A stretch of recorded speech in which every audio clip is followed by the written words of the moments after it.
parent. Deuxièmement, c'est un patron. Troisièmement, c'est un responsable. Tu vois? Il y a BCBG. Il paraîtrait encore porte-parole dans les Arabes Blanchard Moussaka. Il y a BCBG. Il paraît. Miandabu, Nzokwa Kisasa.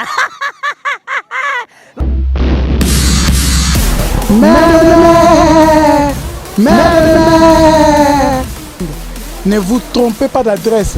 Celle-ci, il y a Mikolo, yo baza sérieux, baza sir na makambazo, ba pesa le kutate za ba vérité. Kokonga na te, kokonga rumba te. Ezaka site moko. Image ya Congo. Point. Et pas il y a la patronne. Hein? Babi, la patronne. Yvonne Niandabu. Il y aura un combo. Donc, comme monsieur vous avez yoki en obo, santineti, ba ofinga yo. Mais hier, et ça m'a plaisir, il y a encore un site nous découvrir la merveille dans la carte. Donc, benga sur le numéro na biso wana, on reçoit information nyonso. Ce que tout on a nexté, on reçoit un numéro na biso 00 243 89 51 11 999 numéro ya ngwana bi numéro moko kaka.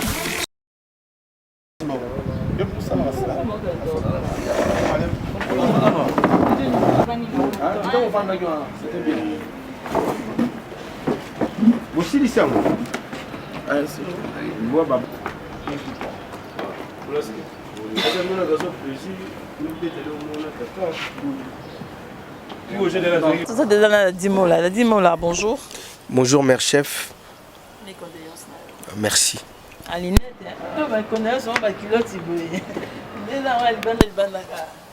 réunion les deux à la jour à Moussalate sengai que bon ba kilote ngo pe na lati ngo parce que jour ba pe sanga kiloto tuzala na zobozi na hôtel tuzala na yi ngakuto na bi a nga na ola tango ta bisinga te o eza tuna baby donc biso wa ila tamara ngo na siki kutu donc voilà. Donc, conclusion à réunion parce que vous êtes en coulisses, vous avez toujours une image côté bonheur sur la solo ligne. Non, toujours ba compromis à bien, tout balaye ko kali kandé ni tout mon famille tout et puis Roger a évoqué le comme Malonga, le non, il faut tout les lapines de qu'on a sur na loyembo. Voilà, donc voilà bon. Tout ça là en mbongo ko. Moi ouais, bien pour devoir le zombon à côté studio. Oh.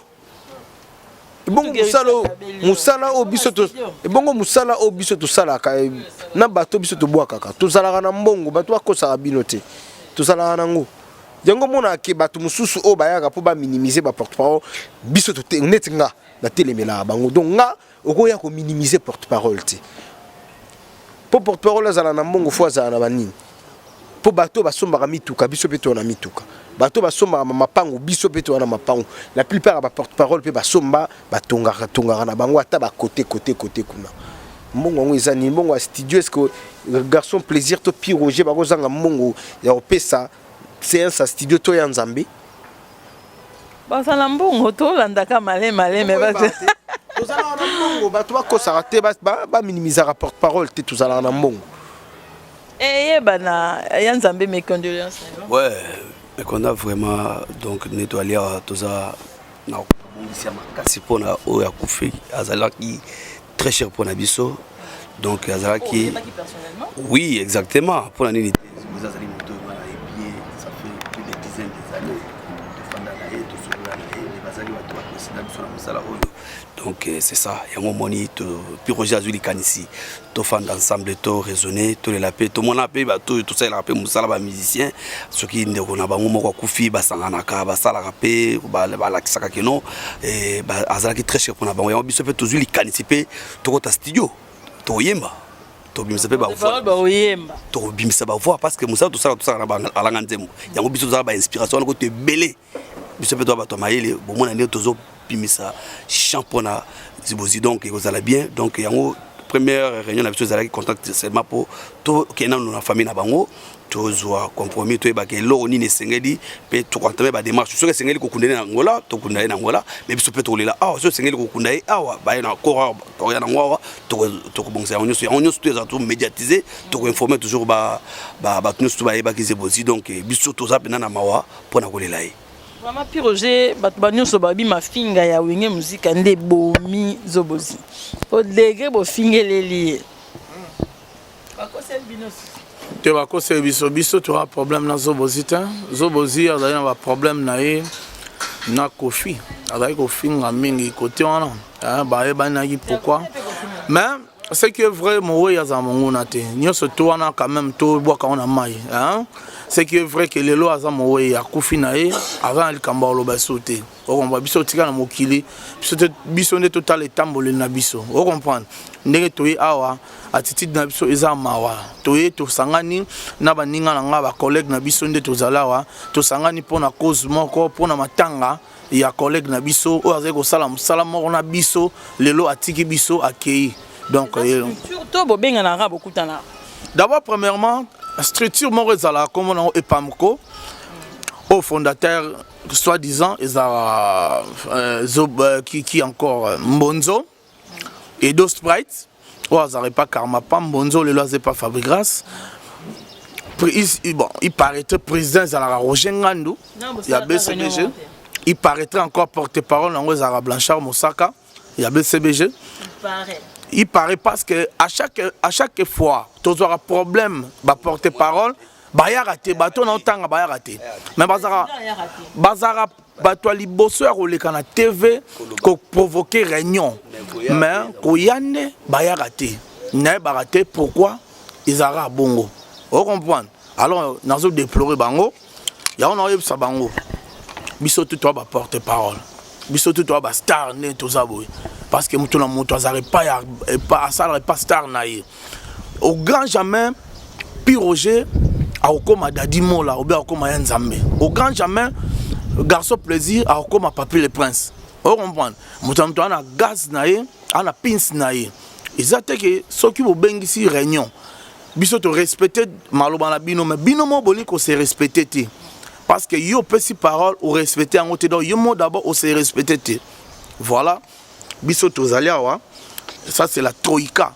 Biso oza la troïka ba sage. Ba sage ya ba porte-parole ya Congo. Bango ba fandia. Vous comprenez? Ba sage bateau ba sa makambo. Ndenge garçon plaisir à l'obara. Donc bateau le loba en attend parce qu'ils appellent camper à temps. Bateau so retaper non que beza système OK jazz. Mais oza ce que système ba retirada ba wenge musique maison mère. Oza dans ba biloko mikolo ba biloko ba faire bani donc biloko mokile bina lelo. Vous comprenez? Donc, je suis un peu raison. Là, je suis un système OK jazz. Donc, il y a un peu de banga. Donc, biso. Biso, tu as mandianté. Et là, tu as battu en moi. Tu as confondre pourquoi? Biso, tu as marketeur. Tu as battu. Tu as la publicité à battu. Tu as la marketing à battu. Mais, dès que tu as la marketing, on a biso peut tu la revenir. Revenir, c'est Zalini ni battu. On a peu, par exemple, ça biso quelque chose dans OP. Biso, tu as la bango. Et ça, c'est que bango est plus important que biso. Non. Biso peut être plus important pour baluka biso. Vous comprenez? De la loi yozo tekali panao ozo zope mon na yo. Maman, c'est un peu ça. Donc elo na lo ba ngwana main. Zobozi azaki na ma groupe moi mi sa tu mi na tambola ki. Au meli wapi? Zobozi ngana baye mingi pa vena biso Kofi.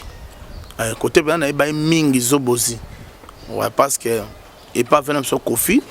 Mais en vérité c'est pas présent Ferré. Président Bama Sanangaï garçon plaisir.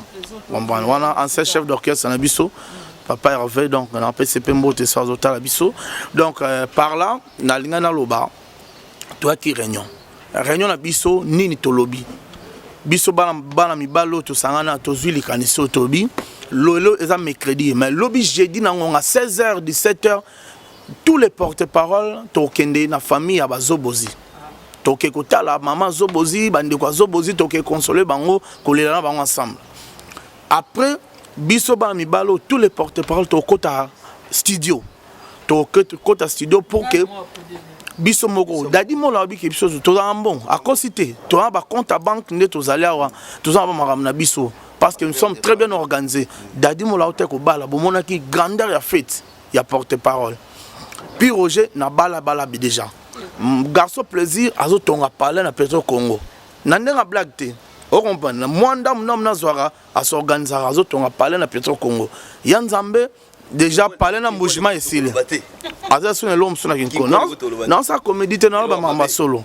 Toi ba responsable, toi na bana, toi na basi, Donc tous en famille te dirigeara biso mo tous bien organisé d'abord biso to banda mais ils ont un peu ma bête ceux qui ba messa no biso to bois kaka même na poto même na Angola même na Kenya même wapi bolobi que non bolela na biso ensemble bolela biso ensemble et ça ma bête tous à dispo soutien na bino eroya na si to pesa numéro mutu moko parmi biso oyo akozala msuko récoltaka moi mke bosala pona tolela ndeko na biso zobozi malam to ya pe mabete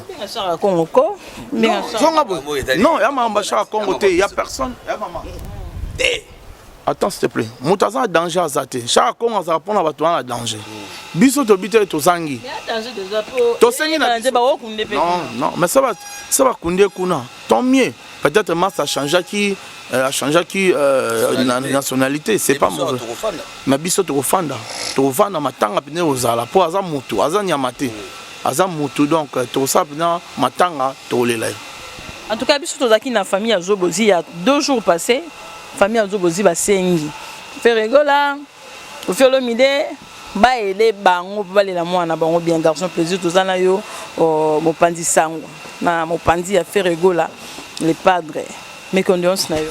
Ouais, mes condoléances vraiment mère na ndenge boye ozwangai vraiment boye okuta biso toza en pleine réunion vraiment to sangani awa biso na biso ba porter parole ndenge zalara ke pona kosolola otobungisi wana aza vraiment pona ngai nanu aza collègue de travail tozi vraiment temps ya travailler na pas ya président na Ferregola sango wana vraiment temps na okai sango wana ya Zobozi akufi sala ngai vraiment pasi salinga pasi ya moni ke to bengani na ba master to kutena na réunion awa toujours mécano ko solo là to e ba ndenge nini to ko ça ça net boy réunion le laisse que président et puis comme ça oui et puis donc ça mouvement monene ngai naza molobeli naza la bouche autorisée omoni ba place nyos to esenga ke na tambola na bengaka ou bien na solo na patron nga na ese ki nazo ki ne place boy so esinga ke ne place wana ya na normal la moitié c'est à niveau na bino la moitié matanga fait que côté na bino.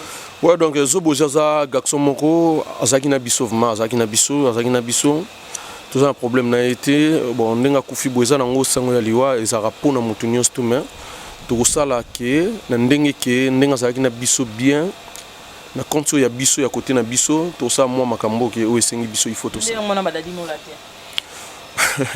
te makambo o tangi ya badadi mula eza na compte ya biso ba porter parole mais ce que tant ozolo ba déjà makambo ke biso to ko sala moi à part na biso eza ke Zobozi a travaillé pas patron na Ferregola ils bon en tout cas bato ba Hollanda bino ba koye ba petit siko bo contacter déjà musicien nini parce que bino bo sala pour ba musicien à part au garçon sexy nenga lobby déjà garçon plaisir plutôt nenga lobby déjà na part à Ferregola na habité est-ce que possible contacter ba patron na bino.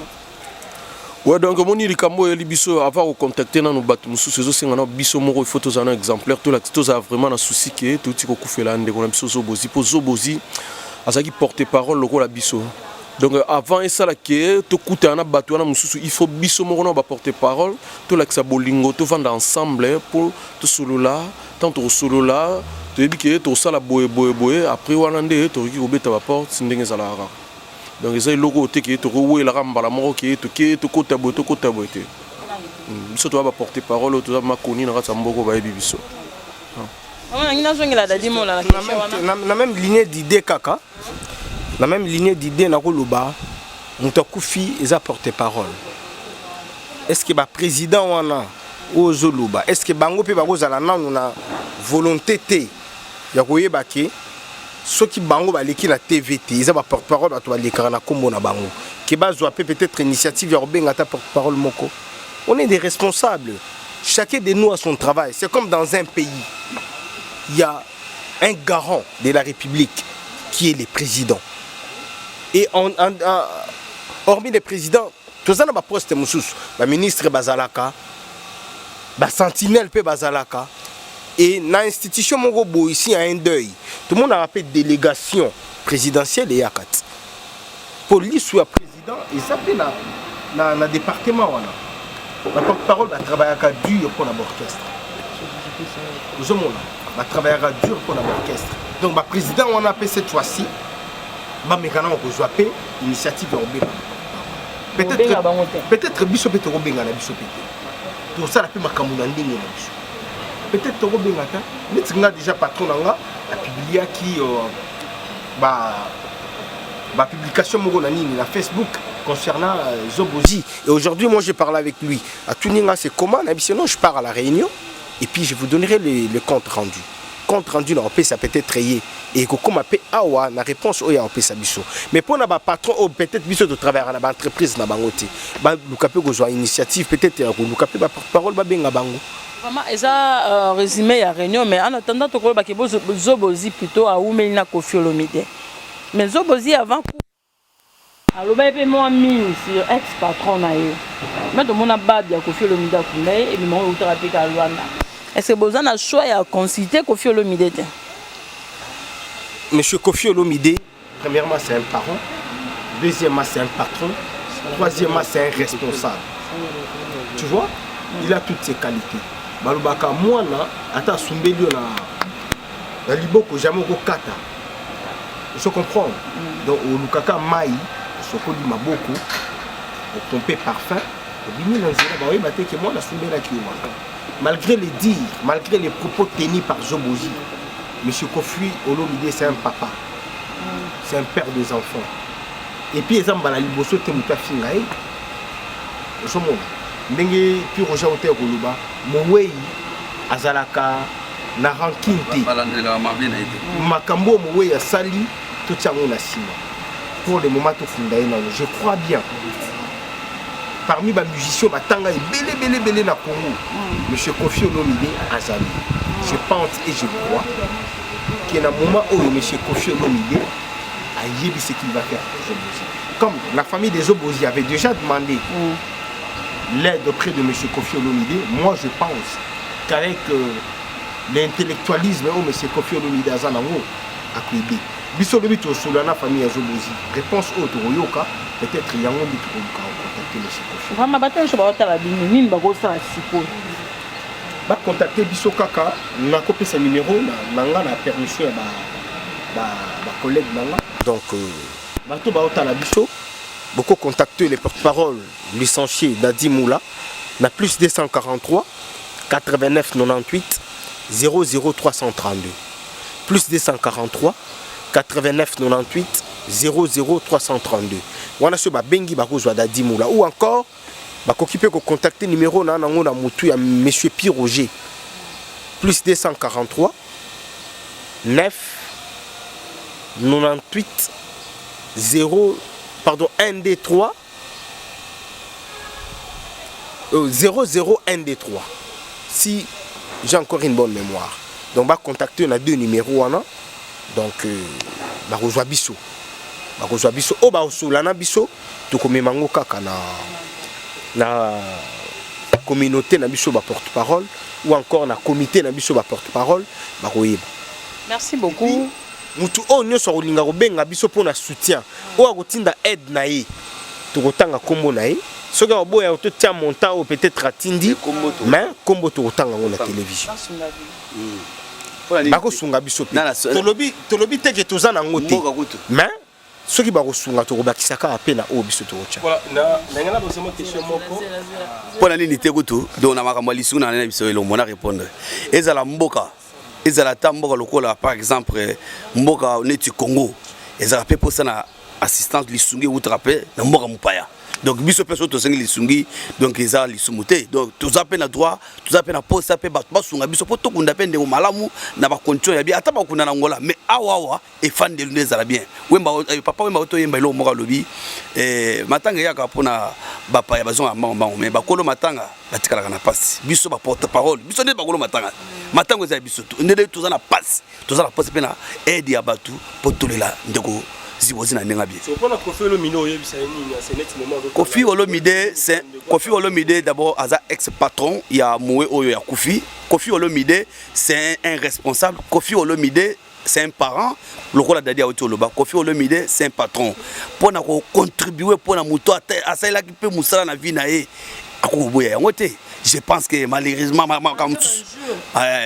Koffi Olomide a koko yapé et je suis sûr et certain biso tant to sala démarche d'abord ya kokende kozwa contact na famille parce que le but toujours que ko ta la famille ya Zibozi na retour na biso to kota na ba contact msusu to luka pe ba to msusu wana donc basusu pe baza ba yebite mais biso pe tokoluka ba parce que biso ne toza bakolo matanga eza biso ba porte parole tokoluka pe na Koffi Olomide tokoyebise na yebika za au courant mais biso pe tokolinga pe to informer susu pour to la sake biso ne bakolo matanga c'est ça Koffi Olomide est responsable absence ya ndeko na biso mais va ira mboza libongo porte parole à Koffi Olomide est-ce que ba informer qui est to ba informer qui bangotie premier contact que 5000 et le to fania ya on moni tout ça tout ça la plus de 100 porte-parole na habité surtout à 100 si je ne m'abuse pas mais tout ça nous 4 tout ça les trois quand tout le bia tout ça nous 4 c'est-à-dire que ba mutu se peut photo informer bango baza sous informer pour bayeba le biso tout ça na poto biso nyonso tout ba porte-parole to sanga na lisanga pour to les la ndeko na biso na nenga bien donc baza peut-être informer mais biso to koluka pour te informer.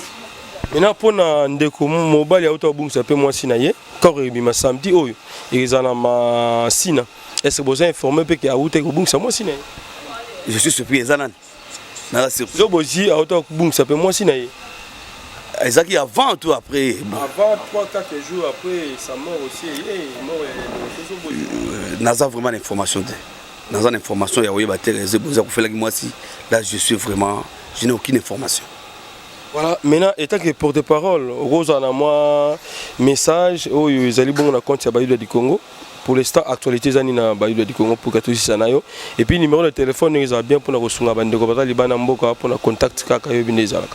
Ouais, pour na Bayou du Congo, il y a Père Limba Okuchila, grand leader, il est président de tous les musiciens folkloriques ya mboka. Na ibi boyebi structure en Fanda, yenda zali président, il y a ba musiciens folkloriques, il y a RDC, ndenge batchake selon ndenge basale ba nomination.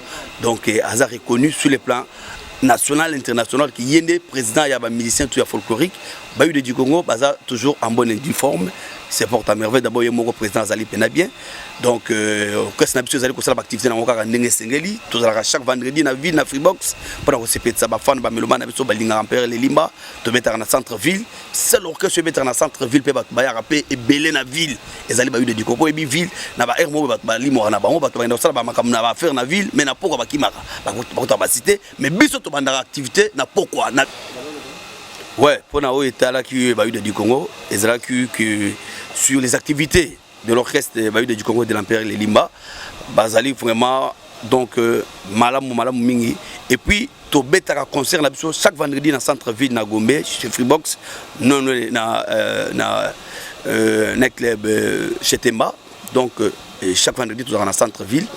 Et puis dimanche toujours bande d'activité sous Yasika na New Vision to stoppa yango pona ba kermesse toto beta pona ba vacances bazaki na kermesse donc toujours zongela siko activité dimanche zoya donc to zala kuna na New Vision na Nyangwe 223 donc chez boss Ogi Mulumba. Alors pour na contact na biso dans plus 243 85 490 66 04. Na répété yango on a contact nabiso plus 243 85 490 66 04.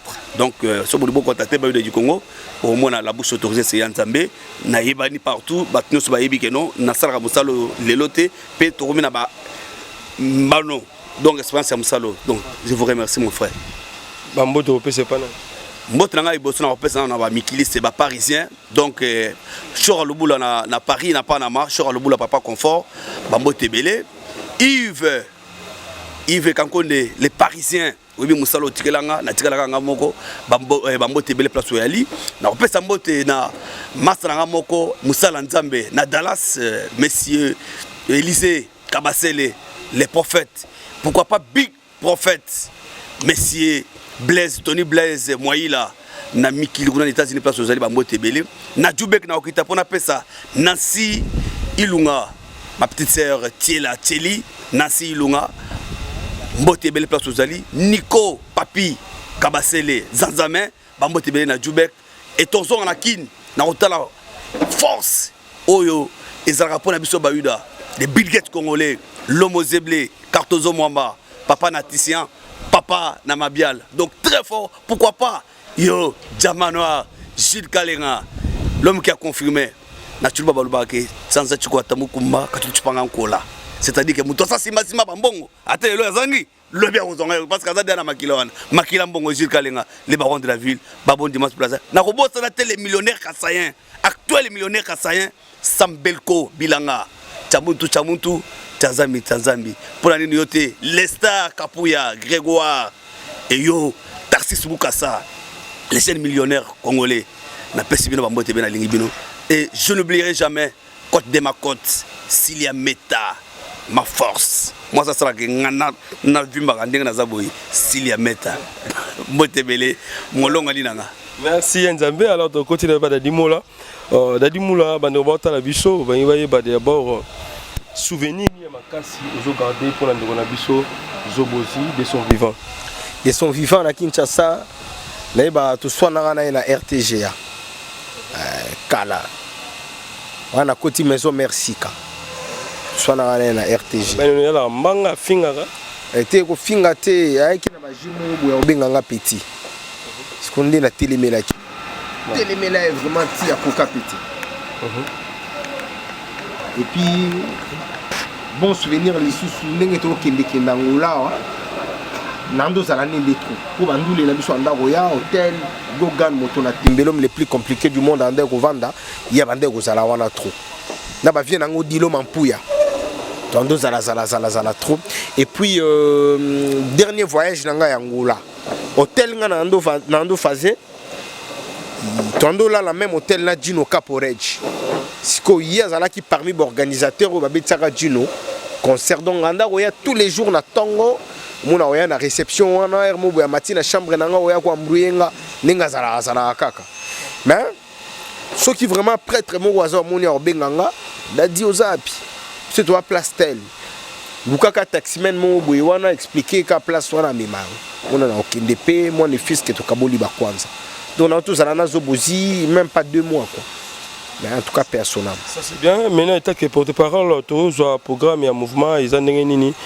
la team wata programme ils en nini moto na tembe azotiaka ba défi la France tu là il a chaud mo boy wana mais chango zala qui temporisé mais na Canada chose zala qui kitoko makasi mboga ba tibol mal na biso monsieur le noir azala ki wana tu sais le tangazo na biso qui tout na monsieur le noir a webi ça du bol mal donc en tout cas le cas est très bien chaud wana le samedi et à l'instant l'artiste azonga qui déjà Paris azobongisa makambo po akita alors zela tilo mobo en avion et loko wana na mona ngweza kokangisa bato minoko on a car ben kokangisa bato minoko soki matika avion ye pa mati avion aye na Kinshasa bozela disque na bino ezobima disque oyo eza na ben sanité te disque oyo bande kozanga na Congo bozela yango ka ezoya quoi voilà mbote et puis numéro de téléphone à bandeko numéro de contact na eza plus 243 89 98 00332 donc ce babengi donc 00243 89 98 00332 ce bobengi bozwa Dadimoula Djibol Mbala depuis le Canada Masananga Gucci depuis le Canada pe na Peshombo Théâtre ya Odilo Mampuya depuis Paris na Peshombo tonton moko bien ya bimisela ngaka ba pièce na Peshombo na Papi Masuta Masutation esika azali mon jeune frère mon conseiller privé Glody Matabisi Bambo Théâtre esika ozali na opesa lisusu mbote na ngai et puis ba félicitations na ngai pa ya mon général aka Fulek Stomy Boy a komisinga lisusu papa Kulutu bébé na biso asikaye na pesi mbote na ma cc ma moli mère Molisho na pesi mbote esika ozali na pesi mbote lisusu na batu tout o bolingaka Dadimoula bambote na bino et puis na pesi mbote lisusu na o ya ngai Laïn Kawamula, Mère Abamoulaska, Léani, Rodney, mes enfants, je vous love. Et maman Annie Maïmada, I love you Maïmada. Et Batutu Bolinga Dadimoula, Bambote Nabino, Ivi Pan, Yo Yebi. La pession Bote Pesika Ozali. Bossani Alex. Il y a Alex Mbouini, Yaba Alex. On a un Américain qui était né comme par hasard au Congo. La PC Mbote Sika Azali, donc voilà quoi. Voilà. Merci Dadimoula Moulaskin. Balobi. Nous avons présenté les sous condoléances nanga. Père grand frère propre. Pangi. Vienanga l'impresario Claude Ndombasi BSSP. Kolutu na que jour corrigo bima. Togozala comme yozate. De quoi assister au vraiment grand frère, puis te représenter, ou en tout cas courage, et allez cambouiller la rabat tout. Voilà. Nous sommes ensemble avec vous, donc Balobi, président Claude Ndomba, c'est tous ensemble dans Bino. Et puis, tu as ma bise, Kiakou, ya ma bise, na Katia Londres. Vena, tu as pas garçon plaisir. Donc, sur l'année, moi, aussi, pour le programme, il y a Ferrego la G7 et Zamoni Boni pour l'instant. Ouais, merci vraiment frère Nanga, merci na ndenge boyambinga vraiment donc itaki batama kambu programme na biso ezara ke na minutes o toti ko bimisa chanson na biso Manix chanson promotionnelle où vraiment ils sur le terrain ils salara makambu nango itaki batama kambu ngolo batelo ko to bimisi chanson promotionnelle ezaki album ebimi te ezara juste que chanson promotionnelle to boaki yango moni total qui vraiment tout le monde a dit moi bah aventure côté moi trop na histoire mamango ya rumba ndenge zala kaka tout tika ma terrain la petite basala neti ga na minute of mage biso mo batama kambu to récupérer ma maman na sir bino mo bozo mo na qualité ya rumba auto boaki na terrain na habité na minute oza mutu ya makambu bolandela moi ba vie botala ma bomona Manix makambu ezo sala na kati mboka oyo partout monde entier oza obenga chaque jour nazo yamba ba pel mo ya osara na te. Mais à part ça, tout ça en plein studio, tout ça la raka nouvelle opus nabiso, nami oriengo ki o tout ça benga yango album des albums, album le plus sollicité, album lelo vraiment partout monde entier bazar benga ba mabiski ya kuna kata London, Gaxon social, bazar benga vraiment batuni Gaxon plaisir, mutamaka mundenge nini côté album ezota molandenge nini, tout ça la vraiment makambo moni biso tout ça bateau yo, tout ça la vraiment makambo tout ça ratin ya travailler eloko na biso. Yango mona ke tango loko na biso le bimaka et le kara inapexité biso to bateau to sara ba succès ya ba une semaine deux semaines biso tant to bimisa album to bimisa loko po etikala ta bano biso to robota ba o ba bimaka ba yo kara ba rumba ya Jésus de Nuance l'impérateur de la rumba congoliano donc biso vraiment mingi secret na biso za mingi musala Masola Dubaï Kenya Tanzanie ça n'est confirmé. Ouais, donc Masolo, il y a Dubaï, Tanzanie, Kenya, ils ont vraiment confirmé. Moni côté à Kenya, on a vraiment baléagi moi trop. Moni banda biso to Kenya, to beta nakati à Kenya, on a to pesa ma devoir, to beta concert, il y a $1000. L'artiste belé na sir na simana biso ba uti ko kende. Ba kenda ki côté wana mais ba meki ko beta ba concert mais ba komi kuna boye ba motana ba tombo ba nini donc ezaki tout moite ba beta sous concert ba talaki ke ba to ba senga bango côté kuna tim.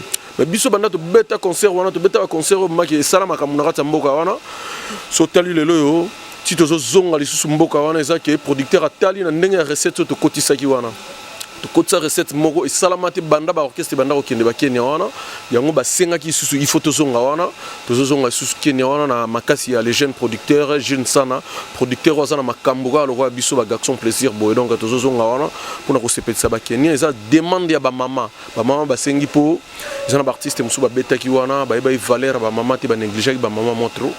Mais il faut l'artiste Jésus de Nuance, l'impérateur de la rumba congolienne. Il faut que tu aies recépé Sabango, na Vita Imana, Tucheze, rumba na biso tout au bolinga vraiment. Tous ceux qui ont na sir na Kenya wana to comme le 2 décembre, tous na Kenya, le 26 novembre tous abongo na Katia Tanzanie wana peu.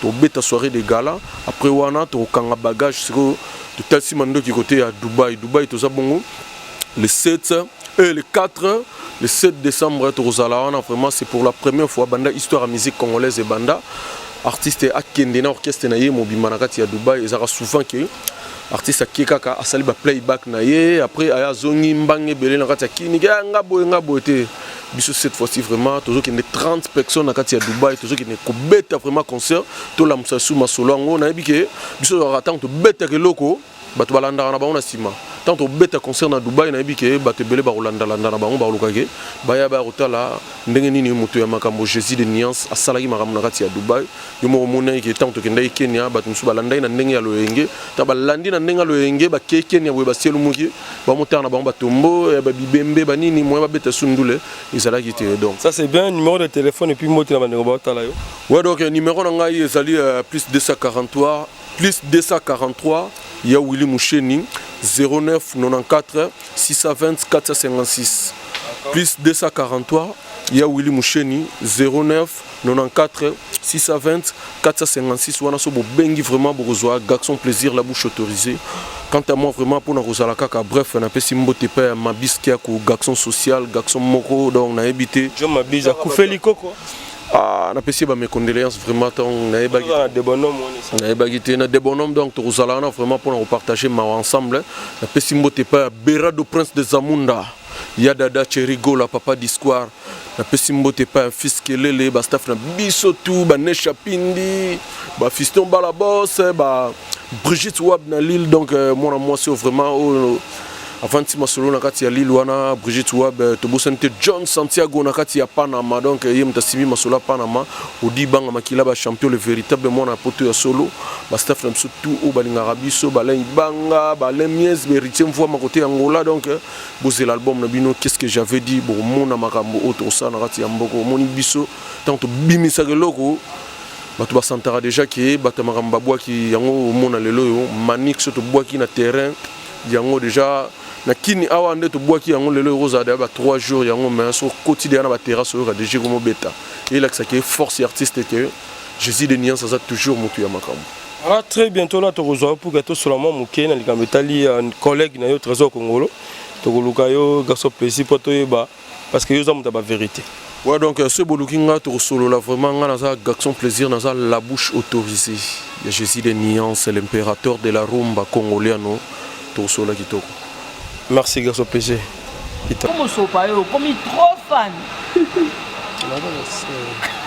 Ah bien, on s'appelle trop fan. Miandabu nzokwa kisasa.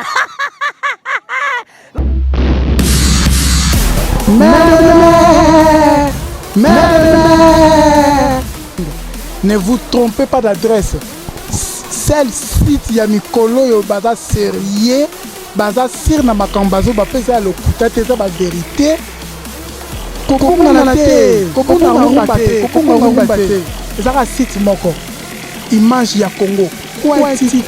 Et pas il y a la patronne. Hein? Babi, la patronne. Yvonne Niandabu. Il y aura un combo. Donc, comme monsieur Soué, ça ressort au Yoki en Obo, Santineti, au Fingayo. Mais hier, et ça m'a plaisir, il y a un côté dans le site, nous découvrons la merveille dans la carte. Donc, benga sur le numéro, on a bisoana, on reçoit information nyonsa. Ce que tout on a netté, on reçoit un numéro, on a biso 00 243 89 51 11 999 numéro, et on a un numéro moko 4.